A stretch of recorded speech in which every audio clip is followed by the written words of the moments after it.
Hello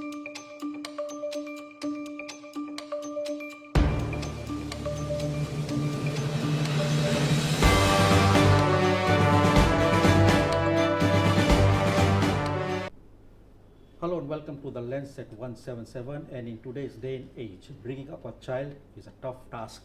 And today we are going to discuss that very topic. With me is Dr. Rajesh Maharaj, a general practitioner with a special interest in child healthcare.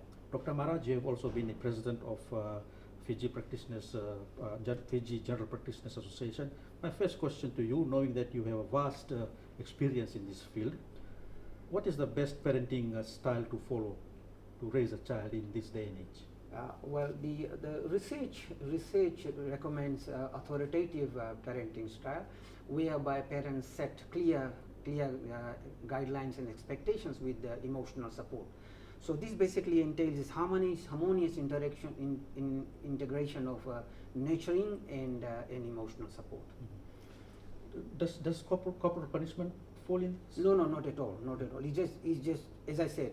The parents set expectations, make sure that children follow those expectations or reach those expectations with parental support, emotional support, and with discipline, instilling discipline in them. Do you think parents in Fiji know this thing, how to raise a child?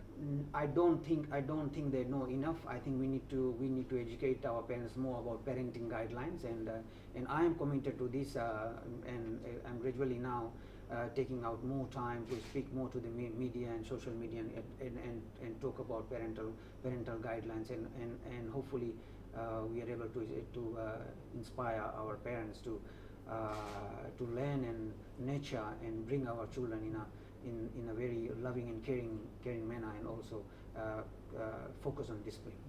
So when a child is at home, what values should be prioritized towards the child in raising them?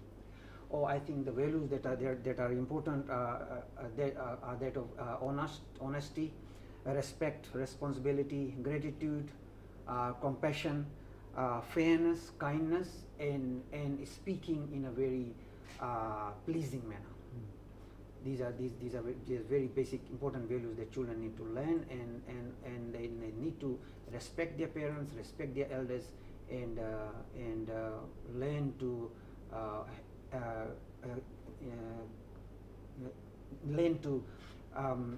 bring about a service attitude in themselves. So putting a child in front of a TV is a no. Well, there are certain guidelines. For instance, a child who's less than 2 years old, mobile phones and digital stuff is not recommended at all.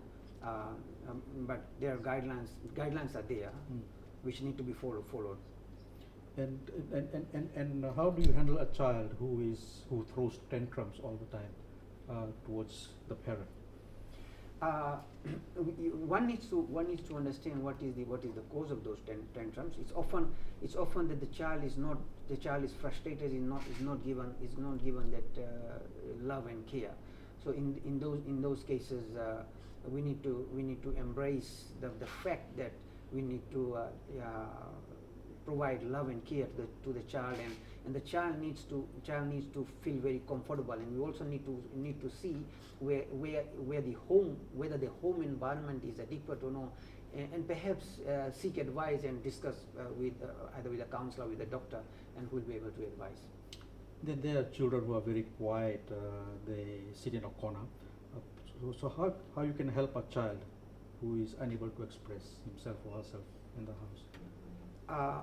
Again, one needs to dig a little bit deeper into see what is the home environment like. Sometimes it's just the child, the personality or the makeup of the child that they're very shy and they're very quiet.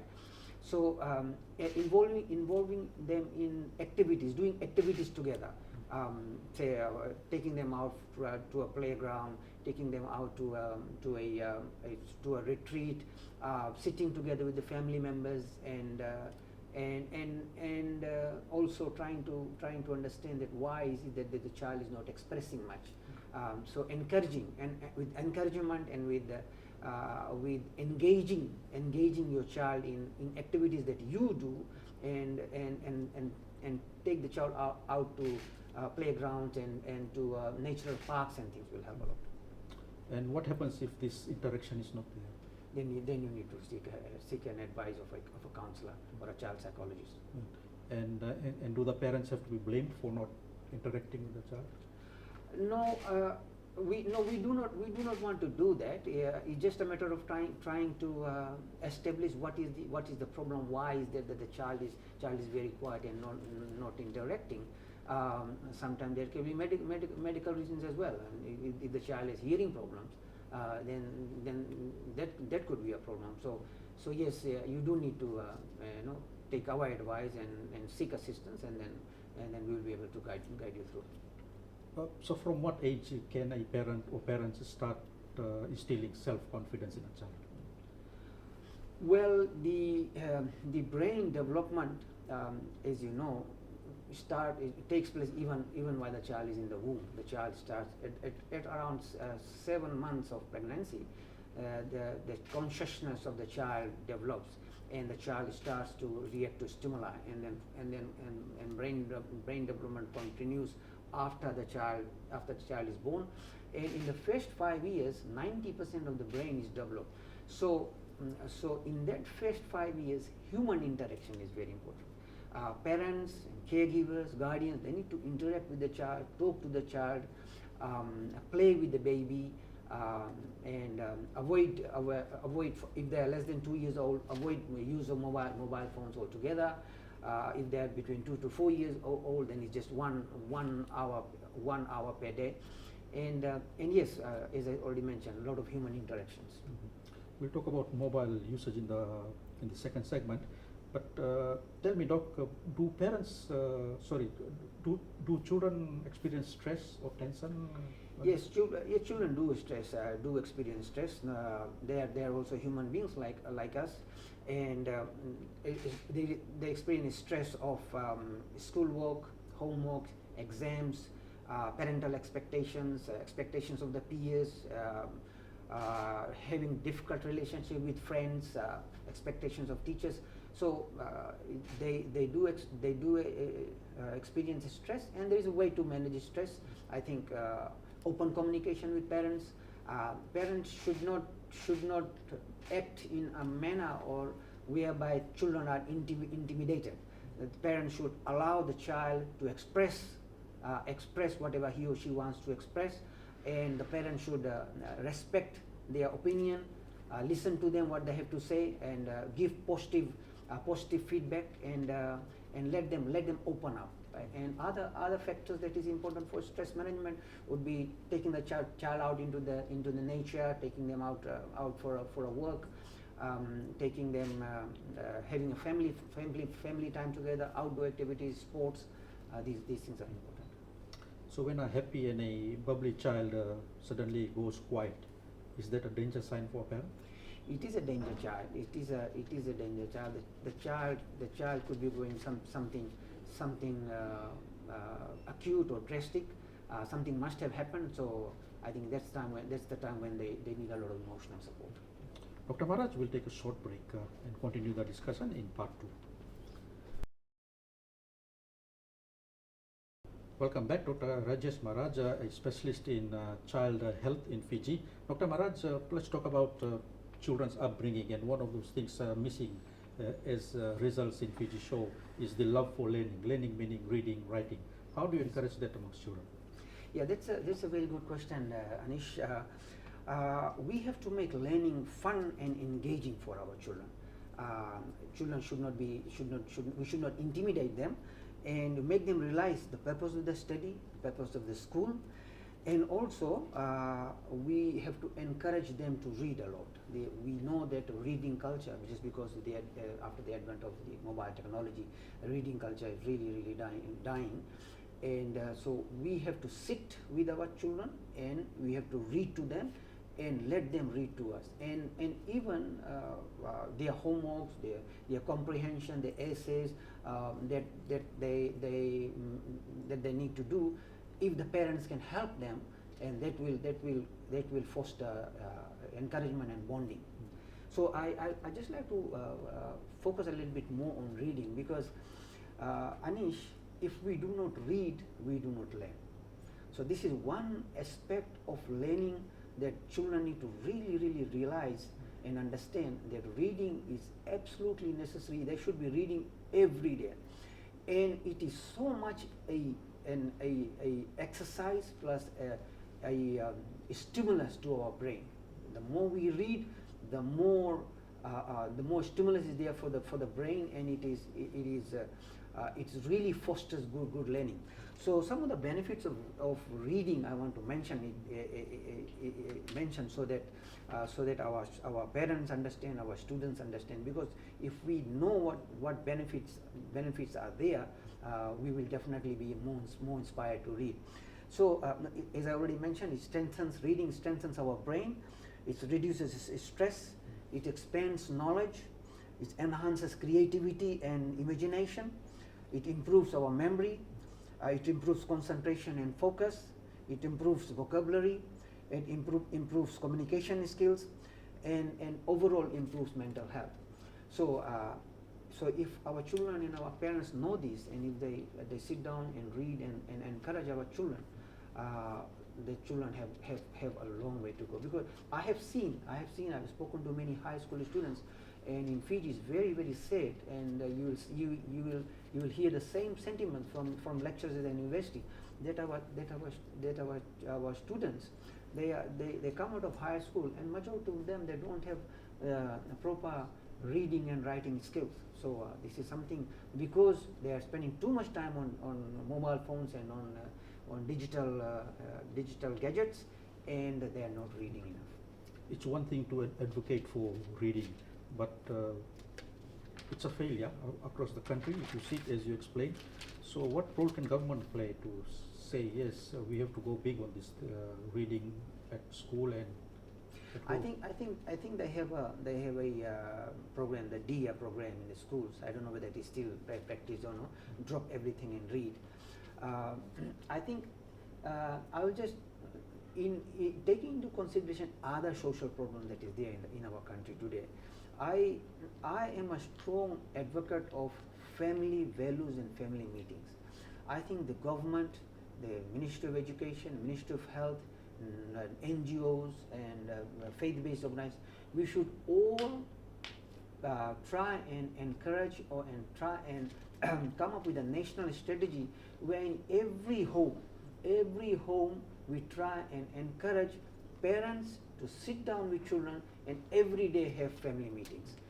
Family meetings, at least 1 hour, parents give quality time to children, have family meetings and discuss issues that affect them, issues that affect our country, and issues that affect our community. Okay, let's come to social media then. What's the impact, as you see it currently, is social media having on the growth of a child? Yes, it does have a very huge impact, and one of the most negative impact of social media is a distraction. Children and students, they get distracted from their schoolwork, from household activities, and from interacting with parents and family members. Social media, it also has positive effects. The positive effects, we know it enhances communication and networking, and it gives them an educational opportunity whereby there is more the supplementary educational material that is found on the social media. But it's not as good as what we can find by just going on the Google.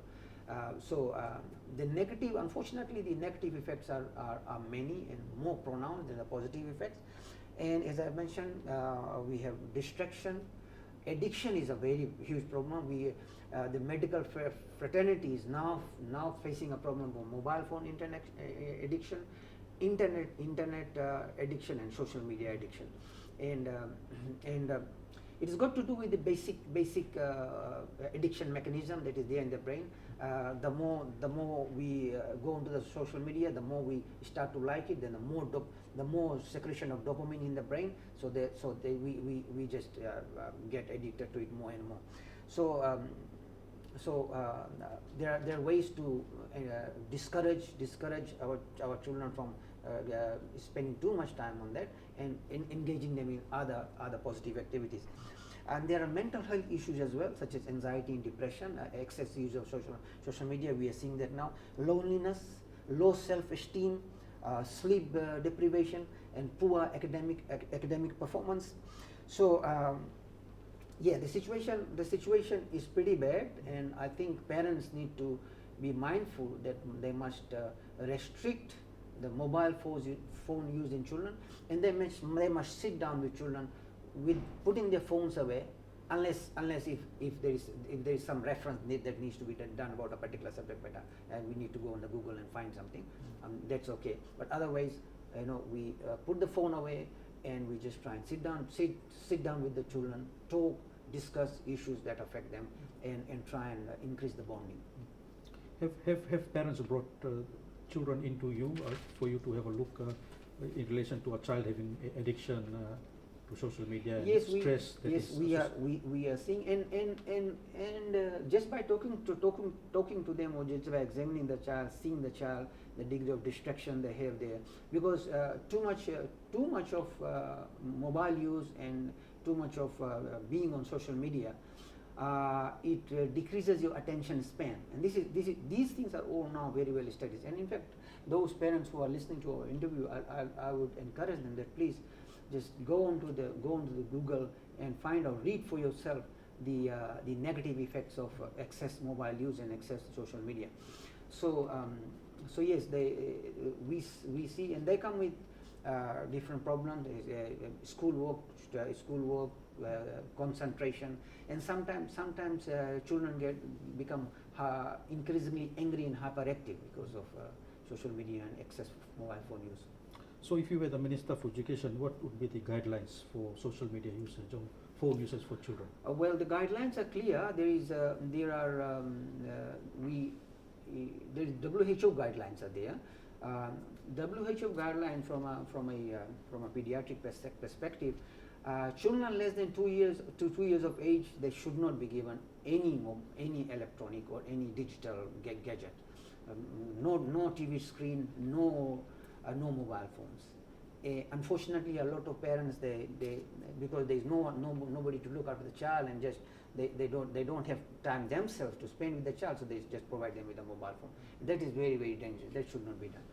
From 2 years to 4 years, it is less than one hour per day. And when beyond four years, 2 to 4 hours, but again under supervision. So I think the main message would be that parents must be aware that how many hours or how much time students are spending on mobile phones, and they should also be also mindful of, they should be checking, in fact, which sites are they accessing. The parents should be checking, and there is provision for that. In that way, children know that there is somebody who's there, who's keeping an eye on them. Otherwise, they get into a lot of nefarious activities. Dr. Maharaj, we'll take another break. Welcome back, and Dr. Rajesh Maharaj, a specialist in child healthcare in Fiji, is with us, and we are today talking about how to bring up a child. Dr. Maharaj, in part 1, part 2, whatever you've told me, a parent can come and tell and ask you, who are you to tell me how to raise my child? How do you respond to that then? Well, we are not here to force anybody, neither we want to impose anything, any particular advice on parents. But with the available scientific data and information, we are here to guide, inspire, and educate. And I think it's a responsibility of the parents to take good advice and know what parenting means, what parental guidelines are, and it is their responsibility to supervise and look after the children, so that they follow the right path.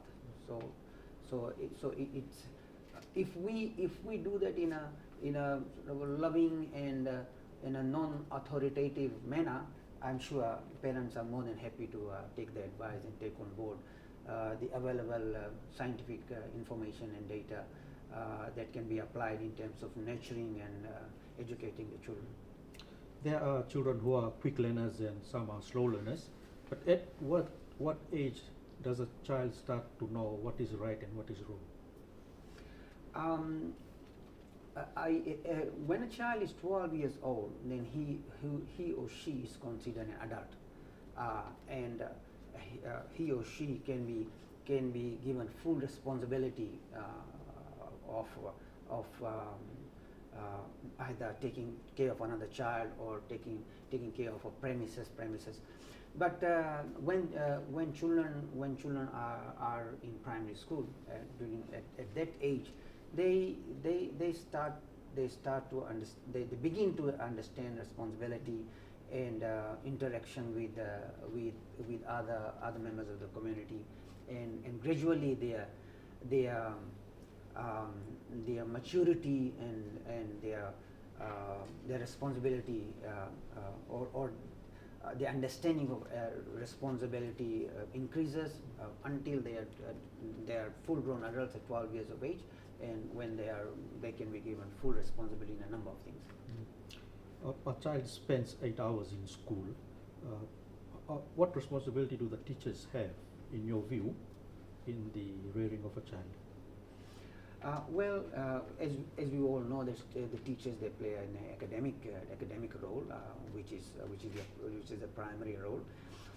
But I think in this difficult age, the teachers also need to play a role of encouraging our students in moral principles and in good social etiquette and good behavior, respect of parents and respect of elders. These things needs to be included in the school curriculum. And in fact, only yesterday I was with the Department of Curriculum in Ministry of Education. We are talking about it, and once we have something universal,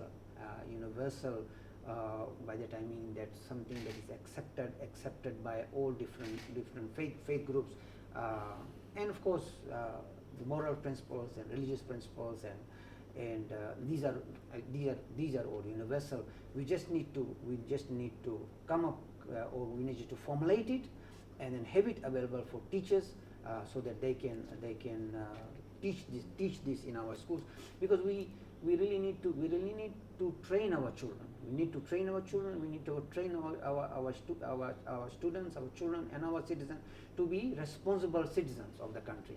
And if the training is not happening in schools, then children end up with so many bad behavior which we are seeing. So we are lacking that. We are lacking in training our children. And training our children, it is a multifactorial approach whereby parents, teachers, guardians, elders, they should all take responsibility. We know there are children who are cheeky. Now and then they get into trouble. But when a child steals something willfully in a school, why is the child doing that when he starts stealing?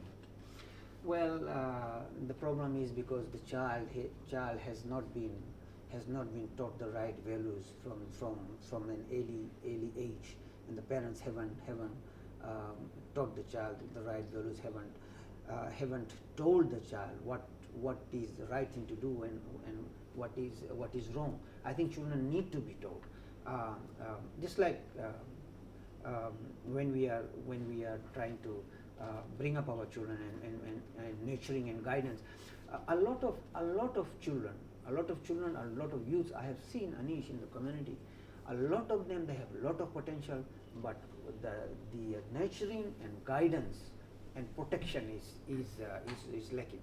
So we need, these three things are very important. Nurturing means you are there with them, you're taking care of the emotional, physical needs, and then guidance, you're guiding them as to what they should be doing, what they should not be doing, and also you should also be protecting from other negative influences that they may be subjected to, and cyberbullying and negative effects of social media and peer pressure. So these things are very, very important, and the responsibility lies very much with, ultimately it lies with the parents, but the teachers also have a role, but the provision of moral education should be made in the schools. What happens then if a child is a witness to violence in home between parents? That is very, very detrimental. Children are very much traumatized. They are very traumatized when they see the parents are fighting. Even arguments. If the parents are shouting at each other in front of the children, they are arguing. Even that has a very negative and detrimental effect on the child. Then they become they develop a lot of negative emotion towards the parents. Their self-esteem is lower. They develop fear, and the potential that they have, that is it's undermined by those negative environment. So it's very important that the home environment is a very pleasing and a very loving and caring environment for the child, and the parents should always both parents, they should always sit down every day and have a good talk with their children and discuss issues. How is the school performance? Is there something that they are unhappy about? Is something that any further support they need, and they should also supervise their learning, their homework, and their reading. This is very important. What role can religion play in the upbringing of a child? Taking a child to the church, to a Hindu religious festival, what role can religion play? It can play, and it should play a very, very important role. We have a responsibility to our Creator, and to our elders, and to our church pastors and priests, and we learn from them. So again, I think the best way to answer that question is, every religion teaches kindness, love, tolerance, good social etiquette, good moral behavior. But the question can be asked, Anish, that where are we failing? Fiji is a very religious society. I mean, one of the most religious country, Fiji. We have we have many different religious organizations and faiths, and people are very committed. At least our generation is very committed. But now we know many parents come to us and they say that our children do not pray, and I think the place or where we have failed is we failed to talk to our children about application of religion.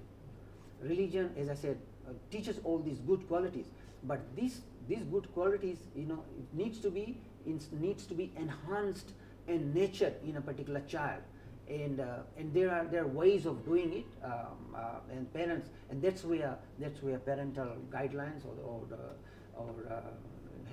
good parenthood comes in play, and as far as, and when we talk about religion, once again we need to make sure that the student understand why we are going to the church, what are we going to learn from the church or from the temple or from the mosque, and what is there in the Quran and the Bible, what the Bible stories. So there is lots to learn, but it has to be taught to them, or it has to be communicated to them in an open manner and in a way that they understand. You mentioned peer pressure a while ago, but given the impact of peer pressure on a child, if a child comes back from school one afternoon, what should the parent be asking him or her in regards to find out if he or she is under peer pressure? Well, as I already mentioned, it can either be when the child just comes home and is just having a cup of tea with the dad or mom, or it could be just in that family meeting which I often mention. Basically, just an open communication, that how was your day, and how did you enjoy your day today, and did you have good time with your friends, and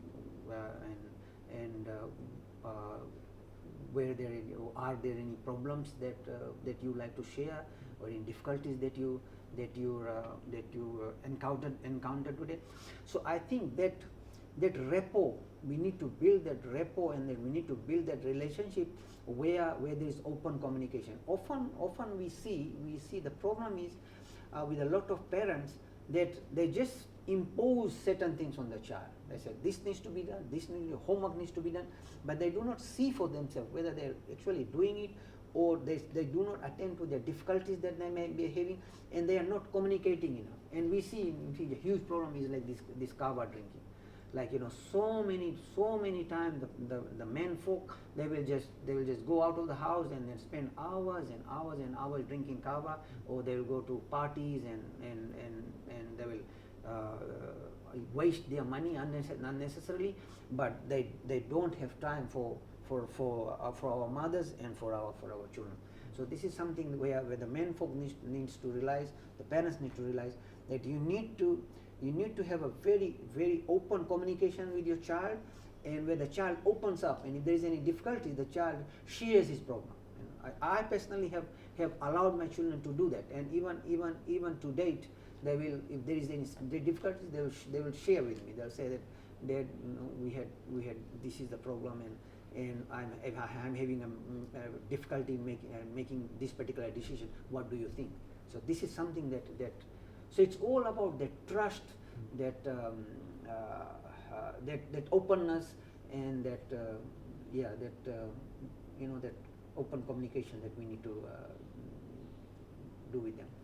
Dr. Maharaj, I think one of your specialty is also in the diet of a child, knowing children have to eat in order to grow.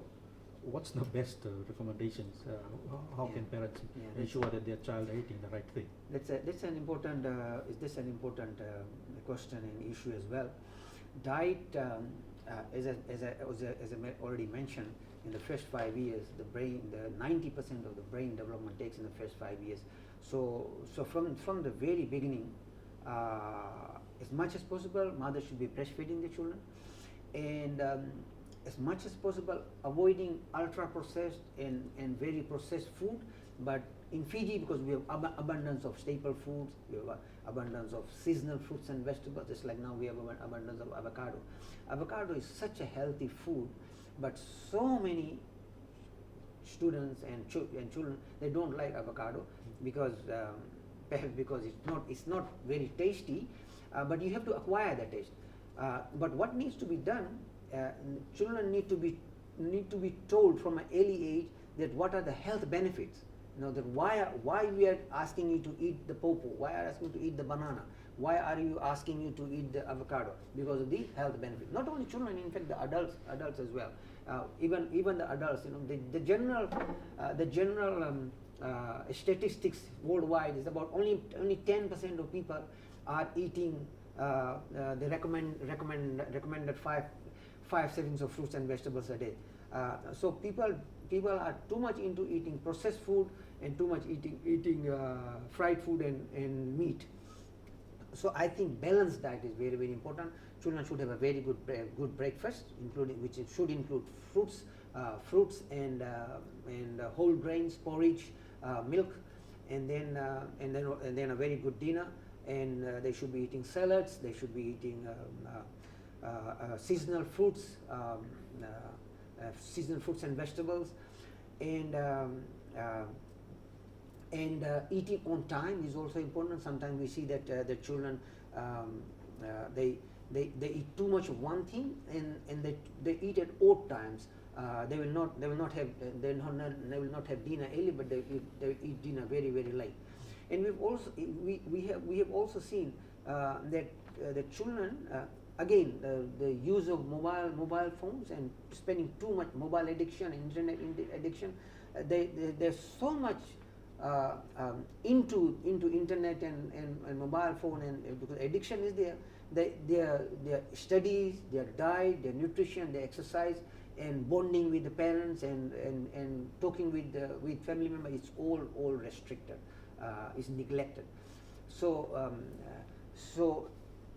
eating with family, I think it's important that children should be encouraged to eat breakfast with family.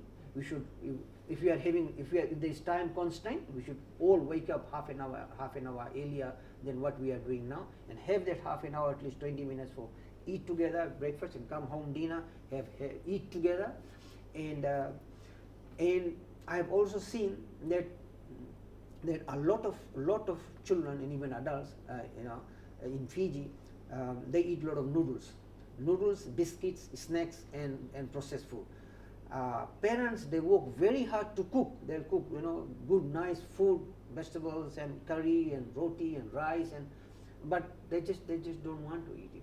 So we have a problem. No doubt we have a problem. Nutrition is absolutely necessary. We are what we eat, and good health is all about eating good food and about exercise and drinking a lot of water. So I think the way children can realize this, that if parents encourage them to read about good dietary habits and about good food. There are the three major food groups, and then the minerals and vitamins. What are the minerals and vitamins? What are antioxidants? What are omega-3 and omega-6 fatty acids? Why they are important for health? I think this is what education is all about. We are reading things to acquire the knowledge and then apply the knowledge in our lives.